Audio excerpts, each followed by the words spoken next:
So, hello everyone, good morning. So, to continue the report, I am Mary Jepana, by the way. And to continue, we've here the sources of money supply. At this part, I'm going to discuss when, where, and how the money came from. So, let's start with we have here the lending operations of the banking system. So this determines the volume of money checks it creates, thus lending more or less with the limits to the fractional cash requirement of deposits, increases or decreases money checks and the level of money supply. So I think we're all aware of the lending operations and most probably the most popular one is kana mga 5 6 or kanang mga we call Bombay nga they went to a small stores and they offer money nga ipautang and they're most likely nga magmotor so known ka na diri sa mo no like every afternoon I can see ng mga magmotor and then maningil every day sa ilang utang or like more siya og hulog-hulog. I think we're all aware of that. So lending operation. So since nagpautang, so it has interest. So some manggod kay like nangutang ra for the convenience, nangutang for the sake nga naa sila ikagasto or for the sake nga naa sila ikabayad silang utang which is wrong. So we have to make sure nga if mangutang di ta, we should use it in a proper way. We should use it nga we can benefit from it. So, if mangutang ta, it should be spent wisely. So, pwede na to nga i-invest na to og something or like itoko na to og small business since nangutang man ta for capital. So, dapat from that utang we can gain from that also dili ra kay nangutang ta for the convenience. So, mangutang ta for the sake of uh mas mutubo pa noon atong capital in order for us na makabayad ta sa utang. So, next, we have here the government for a while. The government prints new money. So, I think this was also discussed from the last reporter. So, just to continue lang, so this to help finance its expanding operations. So, this increases the currency, the circulation, and the money checks that banks create from currency deposits, and this increases currency in circulation and the money checks that banks create from currency deposits. So why government prints new money? So it's stated here it is to help finance its spending operation. So government prints money for expansion for expenditures like for their projects but on like uh some of the politicians nga or the presidents brag ng build program. So they print money para to help nga mas mapadali ang operation para dili na mangutang from the other sector. So though this will create a currency deposit. So furthermore, foreign currency inflows mostly dollars are sold to banks or pesos through commercial banks based on a fixed exchange rate prescribed by the former. So in return, the peso currency inflows find their way into the vaults of the banking system and then to currency circulation and money checks that bank create from cash deposits. So the currency, just for a while. So currency in circulation, so meaning it is all the money that has been issued by a country's monetary authority minus the cash that has been removed from the system. So this represents the part of the overall money supply, with some of the portion of the overall supply being stored in checking and savings account. So I was going to ask uh, why the Philippines can't the Philippine government can just print more money. So I think it was answered from the previous reporter. So just to lang to add up. So printing more money can cause inflation good, like the prices will rise up, and then um, some of the workers or the rate kay dili siya enough to spend money. It's because of the inflation, and then while the insufficient money supply can cause deflation, which maybe also damage the economy. So the Bangko Sentral ng Pilipinas, they have the important task or role of keeping this in balance.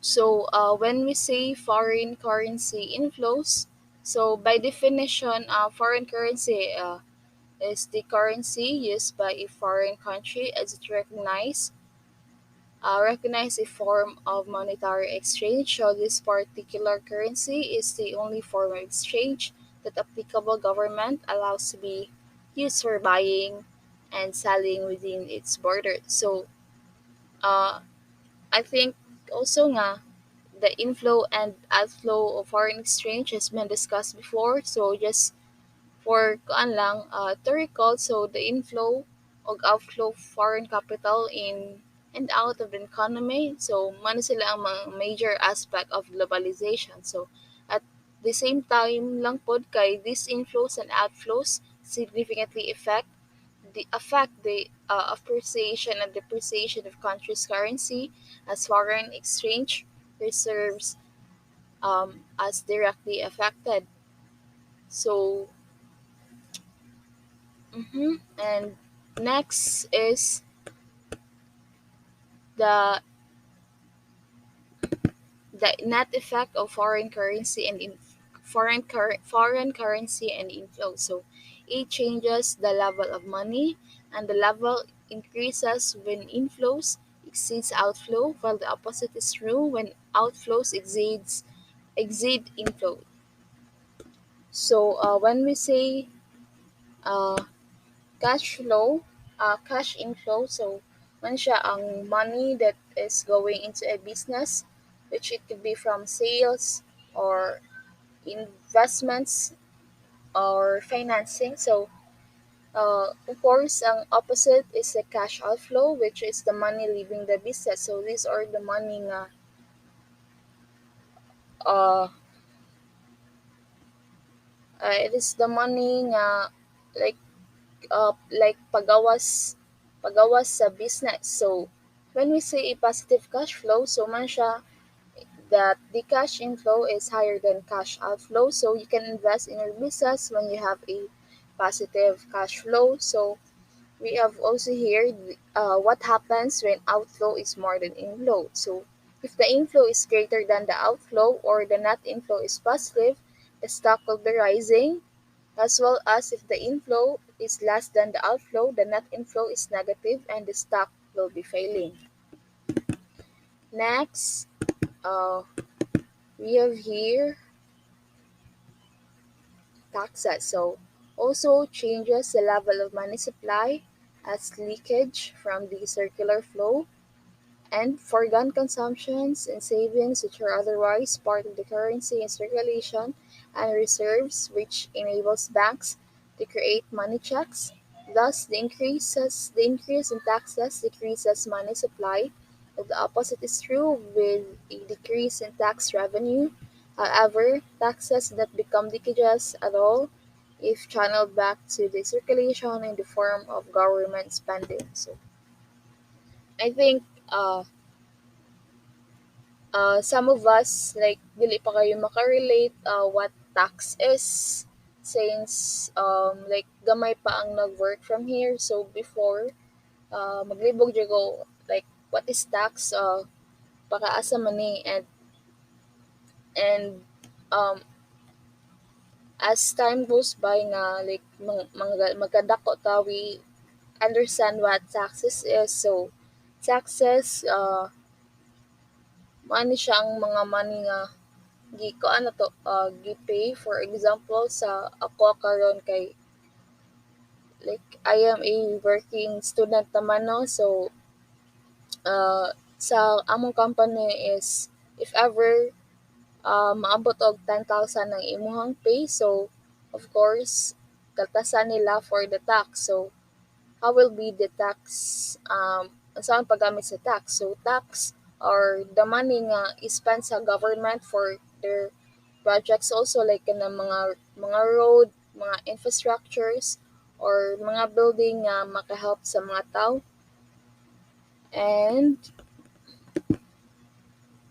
for gun consumptions, these are uh, it is to finance the investment, and the bargain consumptions occurs in the week after the stock index return are realized and are more pronounced for luxuries than necessary goods. So and durables versus non-durable services. So we viewed foregone earnings. This represents the difference between an investment, actual earnings, and the earnings that could have been realized had there been no fees. So foregone earnings, therefore, money sila mga investment of the capital that the investor spent on the investment fees. Next is so in addition, the unspent portion of the budget surplus or the unspent tax revenue only decreases money when kept in the national treasury and not in the banking system where it can be channeled back to circulation. So on the other hand, the government borrows from banking system to finance deficit spending. So this is non-inflationary unless the government borrows idle funds and increases money in circulation. Next, so the next topic would be the money and the central bank. So to start with the functions of the central bank.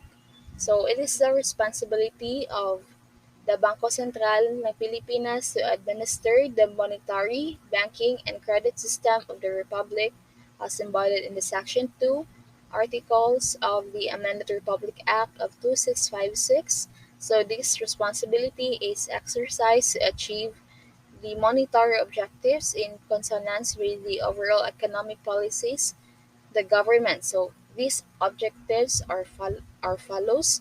First is to maintain the external and internal stability of the Philippines and to preserve the international value of the peso and its convertibility to other freely convertible currencies. And second is to foster monetary credit and exchange conditions conducive to a balanced and sustainable growth of the economy. So, from the word Bangko Sentral ng Pilipinas, I think we are all aware of that.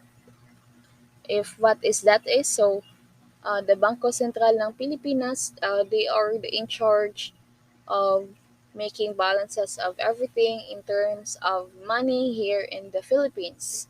So, uh, also, they regulate the magnitude and the movement of money through the banking and credit system, which they serve as conduit of funds from sources to users. So, any institution whose business is borrowing and lending and serving direct or indirect intermediation between sources and users comes under its jurisdiction. So, also, at the core of the system are the banks, since the other lines of intermediation are tangent to them as deposit centers with money creating prerogatives, and also the other financial intermediaries range from investment house and insurance companies to savings and loans associations and pawn shops, which do not have the deposit, checking, and money creating functions of the commercial banks. Next, we have here the confidence money. So the central bank is the only authorized government entity to print money and is responsible for the administration of the monetary, banking, and credit system of the republic to achieve monetary stability and create conditions conducive to development.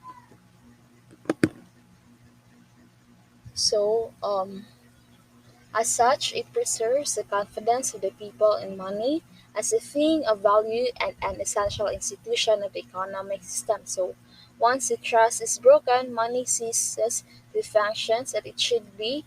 It's a vehicle, economic, and pillar of the price system. So,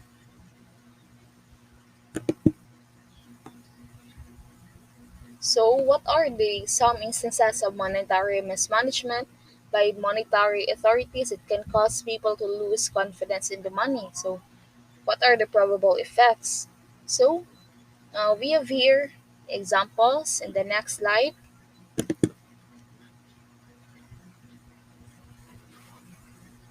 So, one is the unrestrained growth in money supply, which causes severe inflation and distorts investment, production, and employment.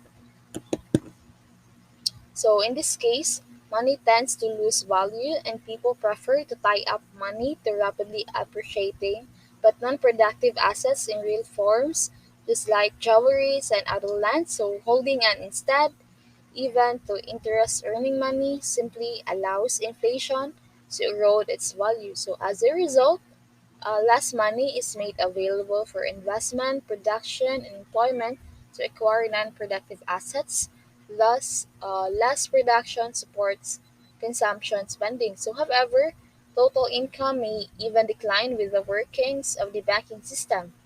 For one, spending bank deposits sooner to acquire non productive assets, which means it decreases the credit money that banks create, and which, on the other hand, the preference for non-productive assets may decrease investment demand and likewise limit the credit. So, in both cases, the levels of money supply, income, and product demand drop to further curb production and employment. So, second is the pervasive and in check circulation of fake money. So, likewise, money loses value and may uh, even uh, even be an exception than a rule as a medium of exchange. So we use money as a medium exchange. So once the money is tagged as fake, so of course the money loses its value. It's why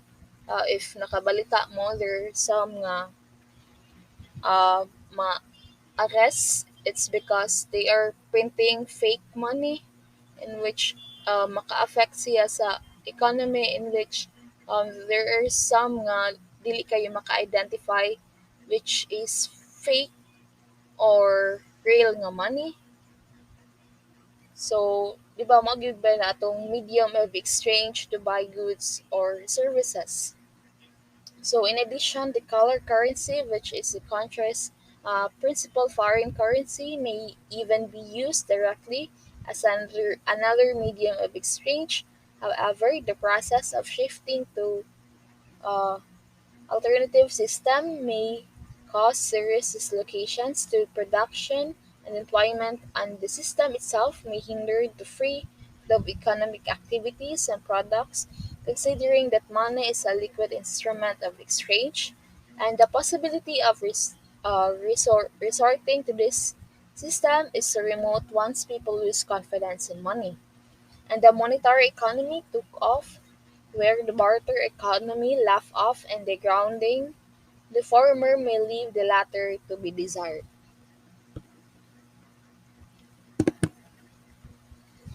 So I guess this ends my part. Thank you for listening, and I'm going to pass the floor to the next reporter. Thank you.